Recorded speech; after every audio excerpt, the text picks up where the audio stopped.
चूंकि इस परिवार की एक बहुत पुरानी रीति रही है, ये अपने व्यक्ति को जमीन पर पड़े हुए को भी उसी हिसाब से देखते हैं, उसी हिसाब से मान सम्मान देते हैं। और सन 1977 में कांग्रेस पार्टी का सफाया हो गया था। वो हमारे नेता है, जो सुना रहे वो सही कर रहे हैं। मैं निरुद्ध चौहान, स्वागत आप सभी का गांव गोहांड में। अभी हम चौधरी फार्म हाउस पर हैं और एक समय था जब चौधरी साहब का नाम हुआ करता था। हालांकि नाम आज भी है, लेकिन धीरे धीरे जो अतीत होता है लोग उसको भूलते जाते हैं और एक नया दौर आता जाता है। आज मोदी जी का दौर है, कभी इंदिरा गांधी को दौर हुआ करता था, नेहरू का दौर हुआ करता था, महात्मा गांधी को दौर हुआ करता था। और अभी कई दिन से देख रहे होंगे आप सोशल मीडिया पे हमारे एक अंकल जी हैं जो छाए हुए हैं और राजकुमार पंवार है इनका नाम, गांव घाटेड़ा है, जिला सहारनपुर है। और उनसे आज बात करेंगे। सूटिट बूटिट हो गए रहे हैं, पता नहीं चलो दौड़ है, बाल बीच में लाल रंग की पैर रखी जाकट और घड़ी भी तगड़ी पहन रखी। स्वागत है जी पंवार साहब। आपका बहुत बहुत धन्यवाद भाई जी। आज क्या था प्रोग्राम यहाँ? आज तो ये एक इनके जो कार्यकर्ता हैं या यूँ कह लीजिए इनसे जो समर्पित लोग हैं, जिन लोगों का इनके लिए समर्पण है, चाहे वो पॉलिटिकल स्तर पे हो और चाहे वो परिवार के हिसाब से हो, इनका सही बात तो ये है कि इनका एक विशेष स्थान रहा कि सर्व समाज के लोगों को ये अपना परिवार मानते हैं। ये इनके परिवार के लोग इकट्ठे हुए थे, ये कोई वैसी सभा नहीं थी। और ये परिवार के लोग भी जो इनके मतलब परिवार के लोग ही कहे जाएंगे, चूँकि ये उसको परिवार मानते हैं, तो ये खुद ब खुद ही इन्होंने इनसे आग्रह किया था कि हम सब जितने परिवार के लोग हैं इस पार्लियामेंट के अंदर आते हैं या कॉन्स्टिट्यूंसी के अंदर आते हैं, गंगो कॉन्स्टिट्यूंसी के अंदर, आप हमें थोड़ा सा टाइम दे दो, चूँकि हम कुछ बात अपनी आपसे कहना चाहें और कुछ आपकी सुनना चाहें। ये तो इसलिए इकट्ठा हुए थे, ये कोई पॉलिटिकल मीटिंग नहीं थी। तो आज तो हिंदू मुस्लिम की खूब बात हो रही थी, उनका RSS भी 2 कदम आगे में। तो देखिए, मैंने आपसे पहले ही कहा, सर्व समाज के लोग इनसे जुड़े हुए हैं, सर्व समाज के लोग इनके साथी हैं। ये RSS से 1 कदम आगे रहेंगे फिर तो भाग जाएंगे ना वो एक समाज। तो नहीं, RSS की बात तो इन्होंने उदाहरण दिया था केवल। RSS से लोग कभी ना जुड़े हैं, ना इनकी ये मानसिकता है। चूँकि इस परिवार की एक बहुत पुरानी रीति रही है, चूँकि इनके यहाँ एक छोटा सा दुकान वाला भी वही काम करता है और एक बहुत बड़ा जमींदार भी वही काम करता है। ये अपने व्यक्ति को जमीन पर पड़े हुए को भी उसी हिसाब से देखते हैं, उसी हिसाब से मान सम्मान देते हैं। और एक जिसके 4 ट्रैक्टर जिसके घेर में खड़े उसको भी वही सम्मान देते हैं। तो ये इस परिवार की रीति रही है और ये अब से नहीं, चौधरी यशपाल सिंह के जमाने से रही है। और चौधरी यशपाल सिंह का एक नाम होता था उत्तर प्रदेश की राजनीति के अंदर। अगर दिल्ली की भी मैं बात कर लूँ, दिल्ली के अंदर भी सन 1977 में कांग्रेस पार्टी का सफाया हो गया था, बिल्कुल डेड खत्म हो गई थी कांग्रेस पार्टी। और वो कांग्रेस पार्टी खत्म हुई थी जिसकी नेता इंदिरा गांधी थी। और 77 में एक चौधरी यशपाल सिंह अकेला चुनाव जीतते थे। और इस जिले की बात मैं कर दूं, उत्तर प्रदेश की तो बात मैं कह ही रहा, लेकिन इस जिले में अगर कोई इंदिरा जी को डेड पड़ी हुई को उठा के लाने वाला था और जिंदा की तो वो चौधरी यशपाल सिंह थे। ये वो परिवार है। ये तो नहीं कुछ भी हो रहा, ये तो नहीं रह जा बना हर साल। अब देखो मेरी बात सुनो, कभी कभी वक्त किसी का गुलाम नहीं होता है। ये बात आपने सुनी होगी, विद्वान लोग भी कहे। मैं आपको एक मिनट ले लूं आपकी। हाँ जी, हाँ। अगर आप कहो, एक राजा था और उस राजा का मंत्री था। राजा में और मंत्री में दोनों में बेइंतहा प्रेम था, बेइंतहा मोहब्बत थी। राजा मंत्री के बिना नहीं कहीं जाता और मंत्री राजा के बिना नहीं कहीं जाता। तो एक बार वहां उस राजा के दरबार में उसके बाग का माली एक डाली लेकर आ गया।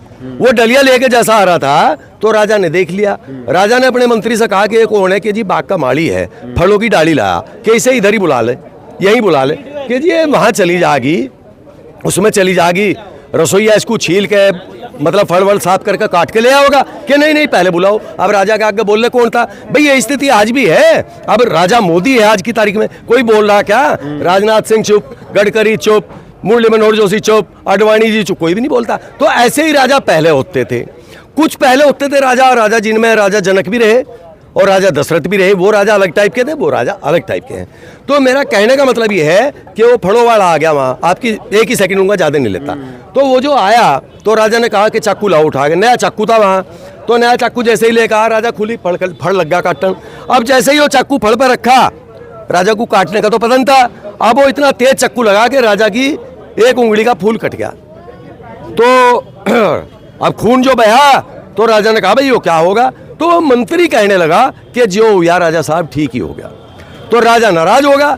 राजा ने कहा कि भाई ये तो हमारी उंगली कटी हुई पे, हमारा नमक खाता है, और फिर भी इसने कहा कि जो हुआ ठीक हुआ, मेरी इस उंगली कटने का इसे खुशी हुई है। तो उससे कहा कि इसे देश निकाला दे दो। अब जनाब मंत्री को बाहर छोड़ दिया, कहीं चला गया बेचारा।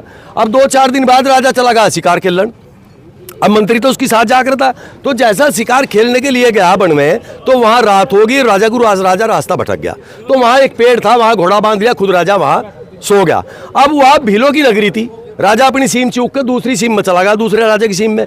वो थे भीलों ने अगले दिन देनी थी भेंट एक व्यक्ति की। तो वहां का नियम था कि अगर कोई सुंदर व्यक्ति कहीं से आपको मिल जा तो उसकी भेंट दे दो, वरना अपने परिवार से भेंट देनी पड़ेगी। अब जनाब राजा तो सो रहा था, निंदा था।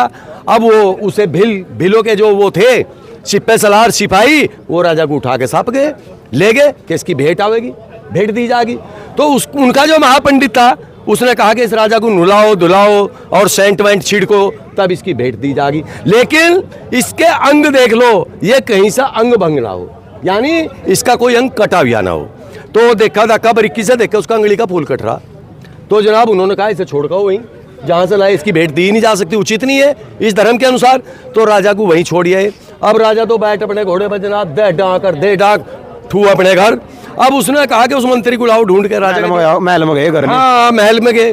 तो महल में कहा कि भाई वो उनसे कहा अपने सिप्पा सलारों से, पुलिस वाले जो भी कोई थे, कि भाई उसको मंत्री को लाओ मेरे को ढूंढ के। अब जनाब वो मंत्री आ गया। मैं वो बात बता रहा जो आप पूछनी चाह रहे थे इस उदाहरण के थ्रू। तो अब सेना लग गई, वो कहीं से मिला, उसे ले आए। तो राजा कहने लगा, भाई तू एक बात बता मुझे मंत्री, कि जी हाँ, कि मेरी तो अंगली का फूल कट गया था और तुझे ये कह दिया कि जो भी कुछ हुआ ठीक हुआ, तुझे कौन क्या कर्म की सजा मिली कि तुझे देश निकाला हुआ। तो हंसा। वो कहने लगा, राजा साहब मुझे जिंदगी मिल गई। कि क्यों? कि तेरा तो अंग भंग था, तू तो इस वजह से बच गया, और तू शिकार खेलने जाता, मुझे तेरी साथ जाना पड़ता, मेरी तो गर्दन ही साफ होती भाई, मुझे तो वे बिल काट देते वहाँ, मेरी तो भेंट चढ़ गई थी, तो इससे ज़्यादा मुझे क्या मिलता। तो मेरा कहने का मतलब ये है कि जिस परिवार की आप बात करते हो, ये यहाँ का पश्चिम यूपी का नहीं, पूरे उत्तर प्रदेश की बात मैं कर रहा, बहुत संभ्रांत परिवार रहा, पॉलिटिकल परिवार रहा, और ये वक्त का तगाजा हो। कभी कभी चाहते हुए भी नहीं कुछ मिलता, और कभी कभी ना चाहते हुए सब कुछ मिल जा।